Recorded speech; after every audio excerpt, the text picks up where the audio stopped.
Bueno, buenas tardes, bienvenido a esta clase sobre el problema del suicidio, que lo vamos a encarar desde la perspectiva de la falta de sentido de la vida, cómo los filósofos han abordado el problema del sentido de la vida como uno de los problemas que inducen a un suicidio, ¿no? Eh, Aquí lo vamos a ver desde tres perspectivas: Soren Kierkegaard, Albert Camus y Emile Cioran.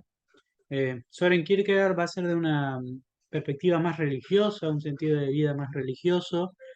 A ver, Camus y Emile Cioran van a tener sentidos de vidas alejados de lo religioso, pero cada uno va a tener su propia perspectiva, ¿no?, acerca de lo que tiene la vida para ofrecernos como sentido. Así que vamos a empezar con el primero, con Soren Kierkegaard. A ver si esto me permite. Bien. Bueno, el primero que vamos a presentar es Soren Kierkegaard, un filósofo danés que vivió en una familia protestante. Su padre era pastor y bueno, lo educó en la fe religiosa, una fe teológica. Muy estricto era su padre con él acerca de cómo vivir la religión, y eso lo llevó toda su vida. Y hasta cierto punto, en un momento, se quería casar con su prometida, que se llamaba Regina Olsen, y él, por amor a Dios, prefiere entregarse a una misión que es predicar. Y bueno, él tenía eh, muchos conocimientos en filosofía, entonces utilizó la filosofía como medio para poder eh, predicar su fe. Pero todos los filósofos han concordado que es un gran filósofo y que tiene mucho interés estudiar su perspectiva de la vida, porque ha abierto varios conceptos que hoy en la actualidad utilizamos. Ahora vamos a ver algunos. El primero de ellos es que vivimos en sistemas de pensamiento. ¿Qué quiere decir esto, no? Que solemos vivir los individuos dentro de sistemas. Por ejemplo, yo daba el ejemplo de los sistemas educativos, que dentro tienen alumnos, pero los alumnos a gran escala son números, no son personas con problemas, con necesidades, y que pueden caer en depresión, pero a nadie le importa. ¿Por qué a nadie le importa? Porque son números. Si están, no importa. Entonces, nosotros, individuos, estamos adentro de otro sistema que nos lleva puesto, no le interesa cómo vivimos, cómo nos expresamos, cuáles nuestras necesidades, nuestras libertades, no le interesa. Entonces de a poco nos va como encerrando en un punto donde nosotros no podemos ser nosotros mismos. Entonces, nosotros tenemos una angustia existencial. ¿Qué quiere decir esto? Es un sentimiento de vacío, de querer saciar algo, de que tenemos que completarnos con algo, de que tenemos que buscar en otra cosa algo que dentro no podemos encontrar, una angustia, ¿no?, de nuestra existencia, de por qué estamos acá. Entonces, eh, tenemos que salir en búsqueda y tenemos opciones, varias para elegir una vida. De diferentes opciones da miedo, da vértigo, porque tenemos que hacer una opción y decidirnos. Y esa decisión nos va a marcar para siempre. Entonces la libertad no da vértigo, no da miedo, no sabemos qué hacer, cómo elegir, qué va a suceder de nosotros con esta elección. Entonces la libertad, de alguna manera, nos deja también un poco de ese temblor que va a hablar Kierkegaard, ¿no? No sabemos cómo elegir, cómo hacer, y tenemos que buscar algo. Entonces dice Kierkegaard que el hombre que busca pasa por tres estadios: el estadio estético, el estadio ético y el estadio religioso. El estadio estético eh, va a estar marcado por la belleza. Ahora lo vamos a ver. Este es el estadio estético. Está marcado por la belleza y las sensaciones. Buscamos vivir una vida de placeres, buscando en los sentidos los placeres. Por ejemplo, un buen trago, vivir saliendo los fines de semana, capaz ni los fines de semana, capaz todos los días, tomando algo, saliendo de joda, estando con varias personas, ¿no? Estando de relaciones o relaciones casuales. eh, Despreocupados del deber, de cómo debemos comportarnos, sino solamente viviendo el momento, el presente, y tratamos de buscar el infinito en el sentido, dice, ¿no? Tenemos una necesidad de buscar el infinito en el sentido de que sí o sí tenemos que encontrar en los sentidos aquello que nos sacie para siempre. Entonces decimos, bueno, hoy si estoy con esta persona voy a ser el hombre más feliz del mundo, o si me bajo un vino, voy a ser el hombre más feliz del mundo. Pero no está la felicidad, dice ahí, porque encontramos límites en nuestra búsqueda de sentido. Dice que empezamos a encontrar límites que nos van indicando cuando se terminan nuestras capacidades humanas de poder sentir placer y vivir sin miedo a a los problemas que traen los placeres. Por ejemplo, si tomo mucho, en algún momento va a agarrar cirrosis. Y eso es un límite que me pone mi naturaleza. Él pone otro ejemplo que es el ejemplo de eh, estar con una persona, ser muy feliz estando con una persona, acariciando, no en el lado trascendental del amor, sino en el lado más carnal del amor, ¿no? Viviendo así, en un momento te deja y vos habías puesto todo en vos, buscaste el infinito en esa persona y no la encontraste, entonces encontraste un límite que te lleva a la desesperación, a no saber qué hacer, no saber cómo actuar, no saber eh, qué será de tu vida. Entonces, eso va a marcar de alguna manera una tragedia, un quiebre, un punto de inflexión para hacer un cambio de vida. Vamos a ver ahora un ejemplo de el Shocas, este streamer, va a contar su vida desenfrenada en los sentidos y cómo lo lleva a tener pensamientos suicidas. Bueno, yo tuve una vida de muchos altibajos. No solo a nivel emocional, sino mi estilo de vida. Mi estilo de vida siempre ha sido un poco, vamos a denominarlo, callejerillo. Vale, un ¿Vale? tarambana, ¿no? Sí, Esos de... he sido un poco de dar tumbos por ahí, de fiestas hasta el día siguiente por la noche, de tal. Vale. He tenido una vida... Malos hábitos. Malos hábitos, muy malos hábitos. Es una vida... No se suele acabar bien. no se suele acabar bien. También he tenido momentos así, no se y veo gente de esa época, la mayoría no han acabado bien. No han acabado bien, sobre todo los que han continuado y no han sabido parar. Entonces, he tenido una vida complicada, sobre todo por el libertinaje vivido en la universidad. La universidad te ofrece unas ciertas libertades que son difíciles de manejar cuando eres un chaval de 18 años o 19 años. Se te fue un poco el control, digamos, ¿no? Efectivamente, se me fue un poco el control, lo suspendía todo, no iba a clase, bueno, tuve una vida un poco desastrosa, me pasaba el día jugando a videojuegos y de fiestas, lo único que hacía, bueno, un desastre, ¿no? Hasta que me di cuenta, pero claro, cuando me di cuenta ya era tarde. No era tarde, fue a tiempo, pero casi tarde. Y claro, cuando dejé esa vida, se me vino todo encima, porque mis colegas ya habían terminado la carrera. Yo me había recuperado ya un añito antes o dos. Estoy hablándote, yo empecé la carrera en 2009, ¿vale? La carrera la acabé en 2014.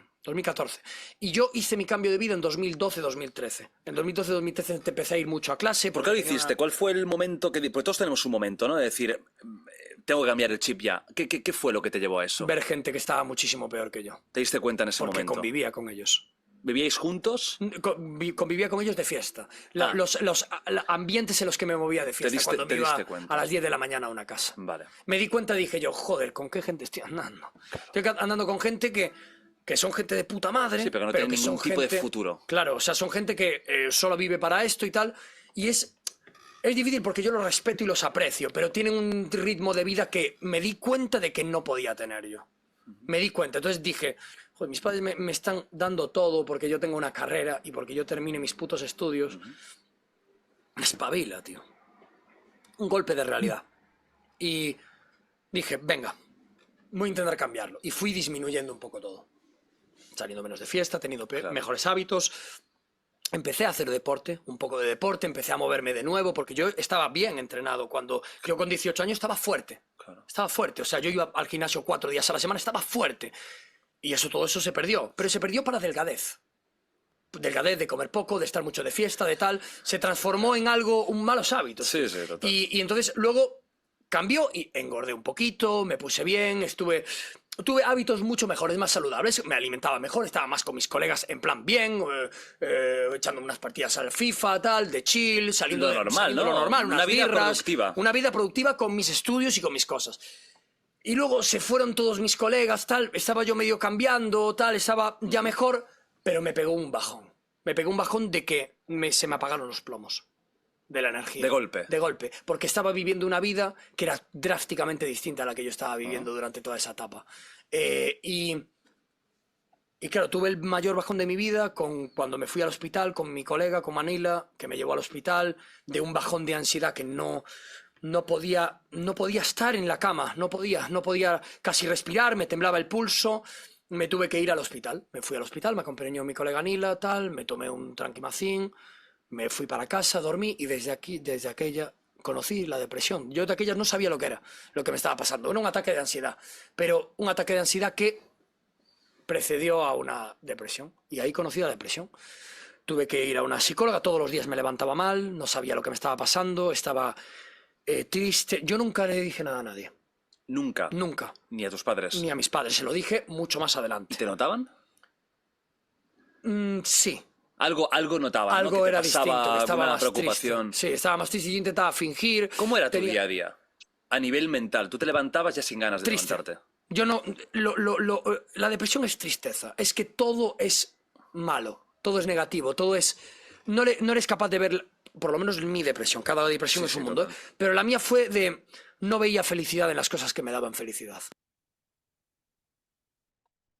Bueno, ahí vemos cómo encontramos al Yoka en una relación de problemática consigo mismo, ¿no? De no encontrar la felicidad en en las cosas que siempre le dieron felicidad, como termina diciendo, ¿no? ¿Por qué? Porque una vida de excesos, de todo el tiempo estar buscando los sentidos, lo llevó a alejarse de esa vida que veía que no había futuro, que había límites, que no tenía cómo progresar en esa vida. Entonces llegó un punto que lo hizo cambiar y lo hizo desesperar. Entonces, bueno, acá vemos una de las cosas que describía Kierkegaard en su filosofía, ¿no? Ahora vamos con otro ejemplo, el estadio ético, que es diferente. El estadio ético es cuando ya el individuo deja de buscar en los sentidos la, buscar en los sentidos el sentido de la vida, es decir, en las cosas, placeres, en los placeres, todo eso, lo lleva a buscar otra cosa porque encontró un límite, una desesperación. Entonces, a partir de ahí, el individuo deja de buscar el placer y busca cumplir un deber. Comienza a tener un rol en la sociedad, a cumplir un deber con la sociedad, y esto se da porque uno asume que tiene un límite. Por ejemplo, retomemos el caso de mi pareja me deja, ¿no? No puedo estar con la que quiero, que la que quería.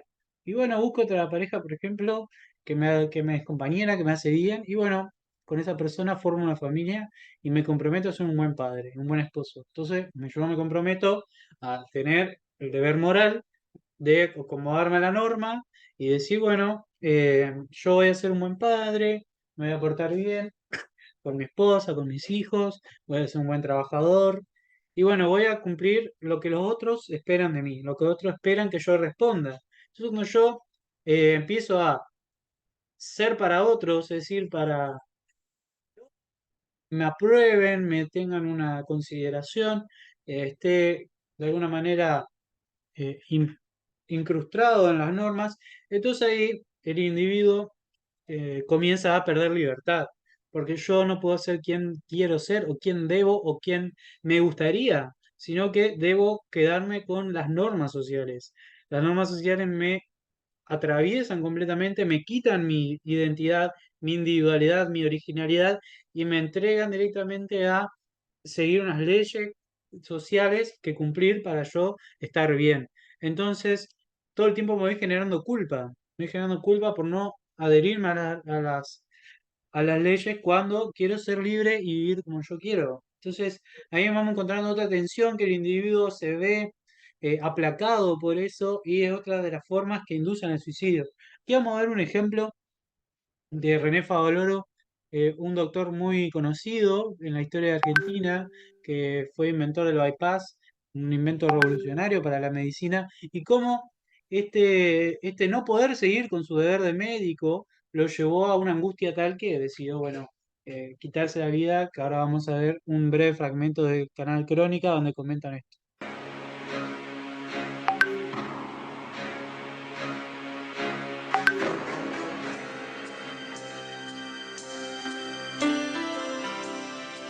El médico rural que soñaba con ser premio Nobel le regaló sus manos sabias al mundo.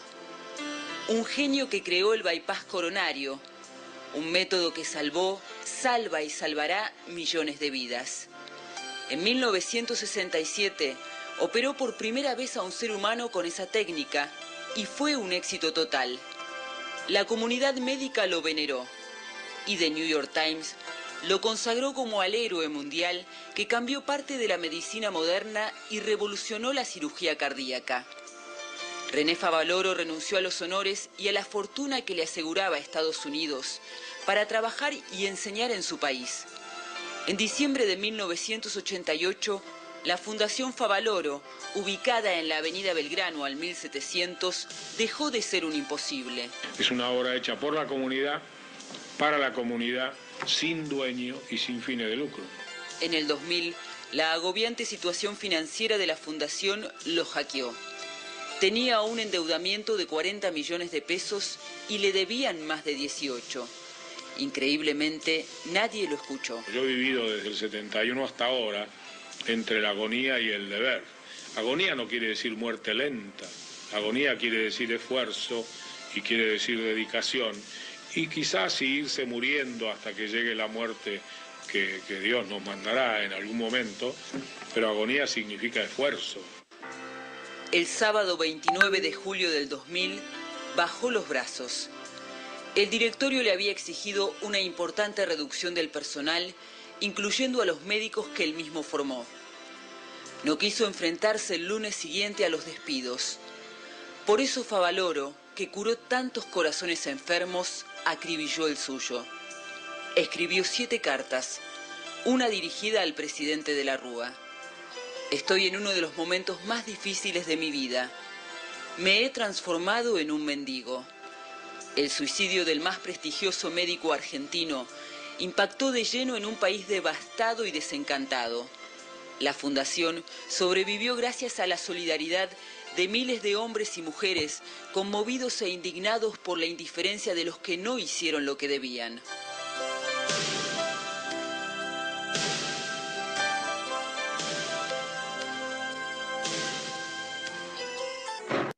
Bueno, me gustó mucho esa parte donde dice, vivo entre la agonía y el deber, ¿no? Como este esfuerzo por cumplir un deber.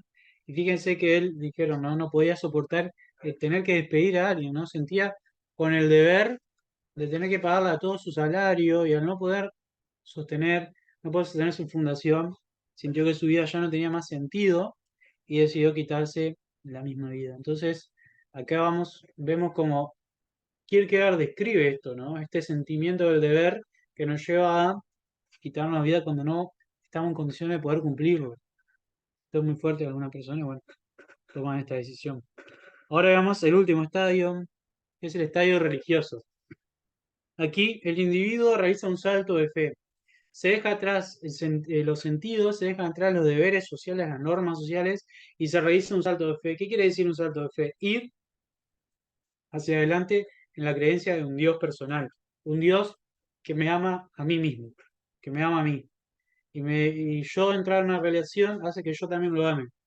Entonces cuando Él me ama a mí, yo encuentro al infinito, encontré el ser infinito que me conoce y que sabe qué necesito para vivir. Entonces Él, que me conoce, que me sabe qué necesito para vivir, va a guiar mi vida.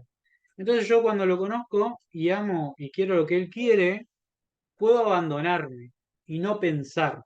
Acá dice, se abandona y no razona. Bueno, el individuo, al encontrar a este Dios, este ser superior, todopoderoso, que quiere y sabe qué es lo que necesito, va a permitir que yo deje de plantearme cuestiones como qué está bien, qué está mal, cómo me tengo que comportar, cómo los demás me tienen que observar, que juzgar, ¿no? Entonces, este último salto que se da hacia la fe nos da total libertad. Él pone el ejemplo de Abraham. Abraham, si ustedes leyeron la Biblia, en el Antiguo Testamento, dice que fue a sacrificar a su hijo porque Dios se lo pidió. Y al fin, cuando estaba por sacrificar, Dios dice, bueno, basta, no lo que sacrifiques. He visto que tenés fe. Entonces, él pone a Abraham, ¿no? Todo el mundo diría, Abraham está loco, ¿cómo va a matar a su hijo? Pero él se sintió realizado pleno por seguir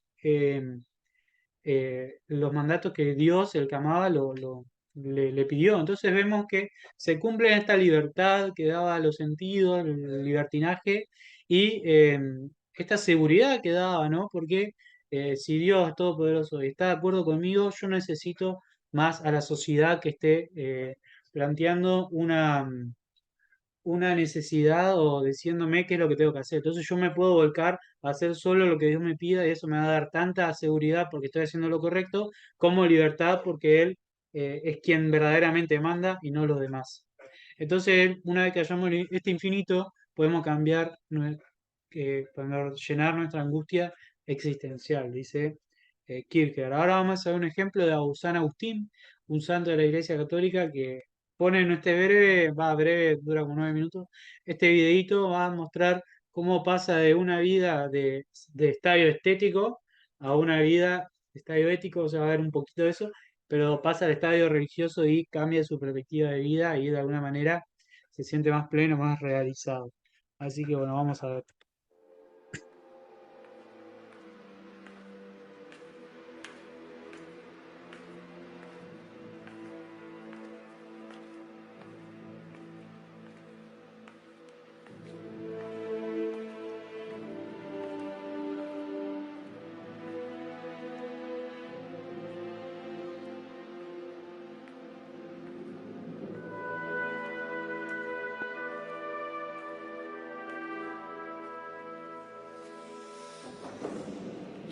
Pero estas palabras también tienen otro significado. Pensad en los ríos de las montañas. Cuando encuentran un obstáculo, se hacen más fuertes.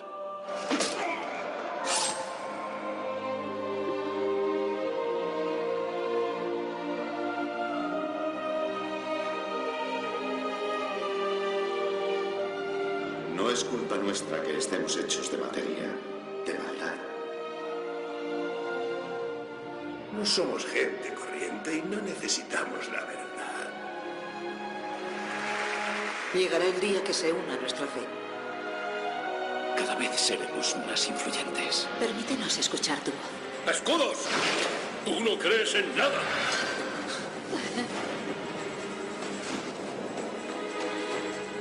Estamos esperando un hijo. No quiero ser una molestia para ti.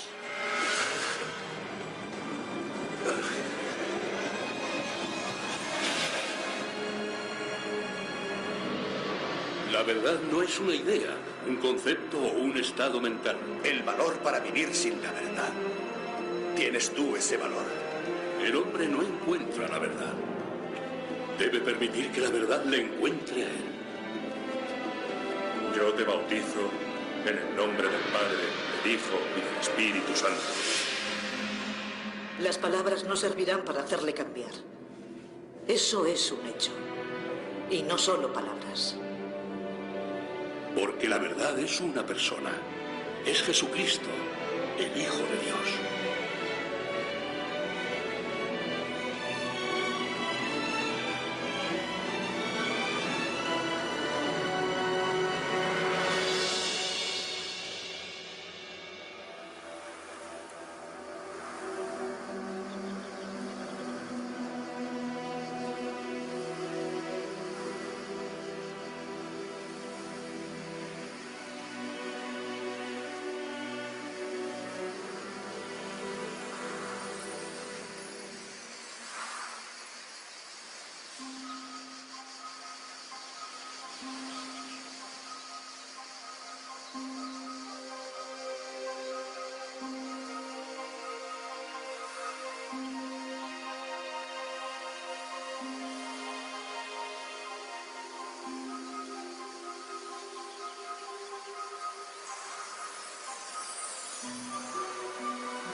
Cógelo y léelo.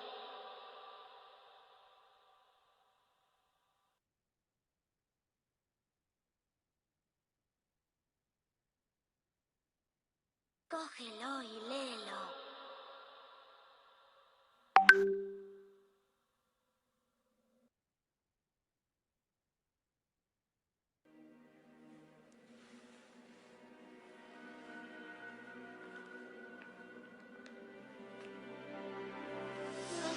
las epístolas del apóstol San Pablo. No en los disturbios, ni en la bebida, ni en las alcobas y el abandono. No en la discordia y en la envidia. Poneos a disposición de Jesucristo y no hagáis provisión de la carne para satisfacción de la lujuria.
Padre,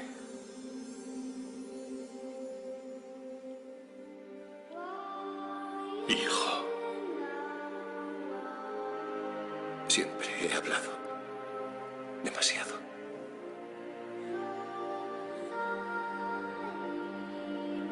Hoy, por primera vez, he escuchado.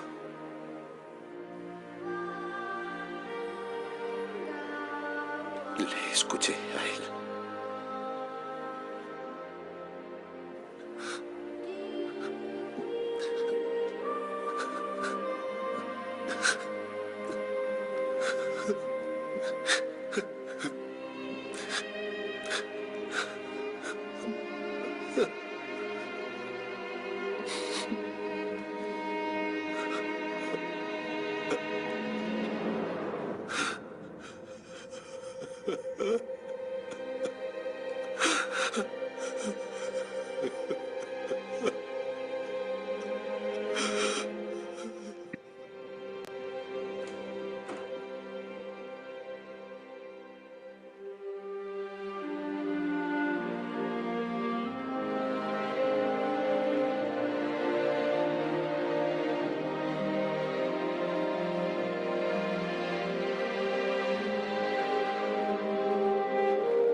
Tardíamente amé a Dios, a la belleza tan anciana y tan nueva.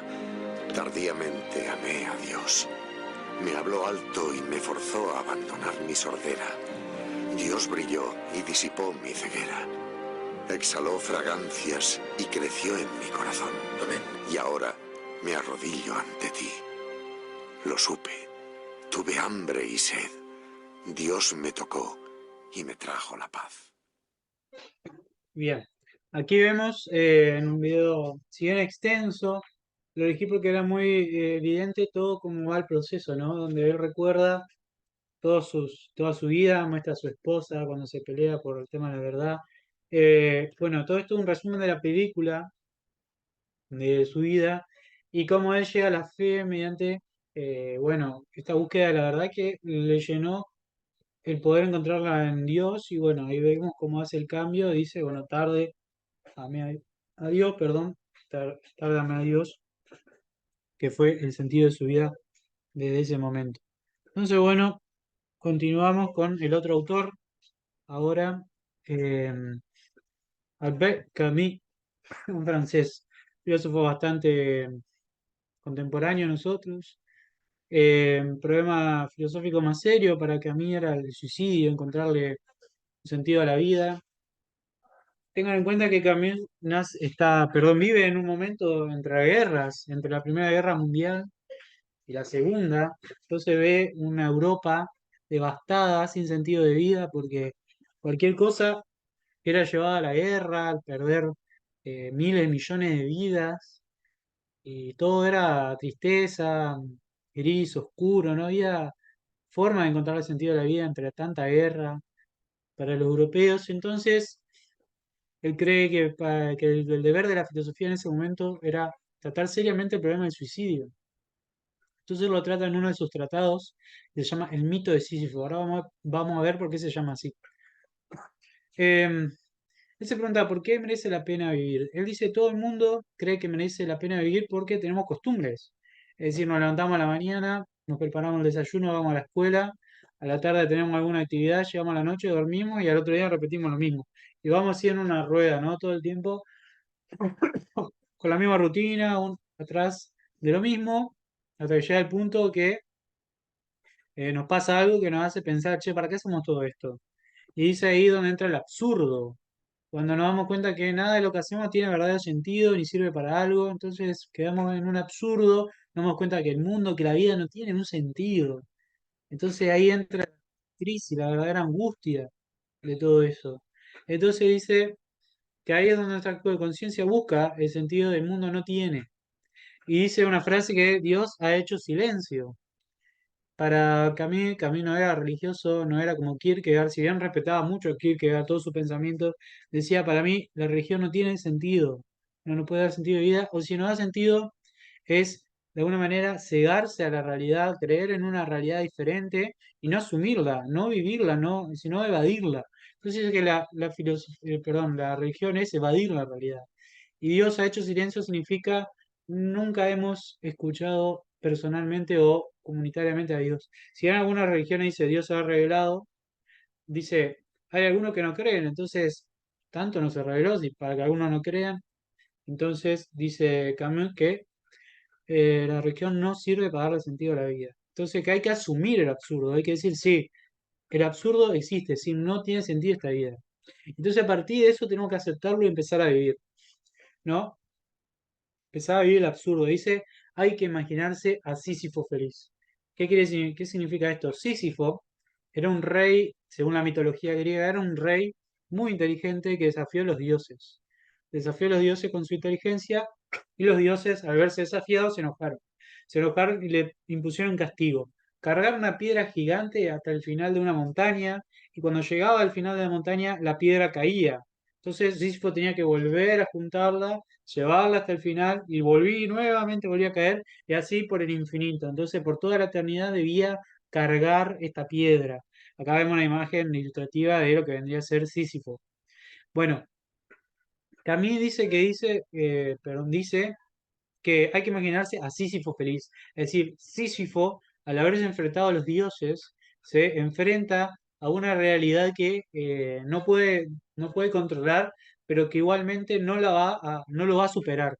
Va a ser feliz igual, por más que los dioses le impongan un castigo. Él nunca va a dejar que la realidad lo supere, que la realidad le ponga un dolor en el corazón. Entonces dice, hay que retomar nuestra rutina, volver a nuestras costumbres, y por más que sea muy dura, muy difícil tu realidad, vivirla con la tenacidad de que vas y querés ser feliz, con esa tenacidad de que tendría Sísifo enfrentándose a los dioses, de una manera de decir, no importa si la vida me castiga o tenga muchos momentos malos, voy a ir para adelante porque me la banco, porque tengo la intención de ser feliz. Entonces, el encarar la vida para que a mí es aceptar el absurdo, encontrar un sentido y con ese sentido ir hasta adelante, incluso en los peores momentos. Esta era la opinión de Albert Camus, un escritor muy bueno, lo recomiendo si quieren leerlo, su libro está en internet. Y ahora pasamos al último, que es Émile Cioran. Émile Cioran fue un filósofo que vivió mucho tiempo, murió hace poco relativamente. Y bueno, él vivió de cerca lo que son los pensamientos suicidas, porque los tuvo, porque en un momento de su vida empezó a sufrir insomnio, y ese insomnio no le permitía dormir, y ese no permitir dormir le hizo tener una grave depresión. Él nunca supo curarse de su depresión y, y hizo de su depresión su filosofía de vida, su filosofía para encarar la vida. Ahora vamos a ver de qué se trataba la vida de este pobre hombre que sufrió mucho, pero que se hizo un gran escritor y que todo el mundo lo reconocía. Él dice para Ciudadán que lo más cierto es que sufrimos, o sea que sí o sí vamos a sufrir en algún momento de tu vida. Vos en tu vida quizás nunca seas feliz, pero que vas a sufrir, seguramente nunca nadie va a zafar del sufrimiento. Entonces el sufrimiento es la primera verdad de nuestra filosofía, la primera verdad inevitable, ineludible de nuestra vida. Entonces el sufrimiento va a estar siempre acompañándonos a la vuelta de la esquina, esperando que nosotros tratemos de evitarlo, ¿no? Entonces dice que lo importante para ser feliz o para zafar de este dolor, este sufrimiento, es descansar la conciencia, tener momentos de descanso de esta conciencia del sufrimiento, es decir, sé que voy a sufrir, sé que el sufrimiento está cerca. Supongamos, voy a poner un ejemplo. Yo estoy tomando mate, en este momento que estoy dando clase, estoy tomando mate, y supongamos que yo me equivoco y me tiro agua caliente en el brazo y me quemo. Está esa posibilidad, la tengo cercana. Entonces tengo miedo de alguna manera de que pueda pasar eso. O sea, estoy de pasar.